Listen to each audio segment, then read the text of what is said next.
ভাই ফোনটা একদম কম দামে পেয়ে গেছেন। এরকম কম দামে এই মোবাইল আর কোথাও পাইবেন না। এলন ভাই টাকা।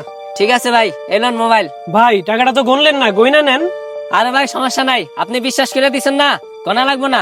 তাহলে ভাই আপনি থাকেন, আমি আসি। আচ্ছা। ফোনটা তো কিনলাম, ফোনটা দেখা তো ভালোই মনে হইতাছে, ক্যামেরা ট্যামেরা সবই ঠিক আছে, একদমই নতুনের মতো। কিন্তু শালা কি পাগল নাকি, এত দামি মোবাইলটা এত কম দামে বেচা ফেলাইলো আমার কাছে। দাঁড়া, কি ব্যাপার ভাই, কি আপনি চিনলাম না তো মোবাইলটা। আরে ভাই এটা তো আমার ফোন। আরে দেখি না। আরে ভাই আমার ফোন আপনি নেন কে? আরে যা। আরে ভাই খারান। যা ভাই আমার ফোনটা দিয়া যান, আপনি কই যাইতাছেন বুঝতাছি না কিছু। কার ফোন? এটা তো আমার ফোন ভাই। দূর মিয়া, কিসের আপনার ফোন? ফোন তো আমার মোবাইল এটা হারায় গেছিল। ভাই আপনি এগুলো কি কইতাছেন, আমি কিছু বুঝতাছি না। আমি একটু আগে একজনের কাছ থেকে টাকা দিয়ে কিনছি ফোনটা। তুই টাকা দিয়ে কিনছস নাকি কাগজ দিয়ে কিনছস, ওটা কি আমার দেখার বিষয় আছে?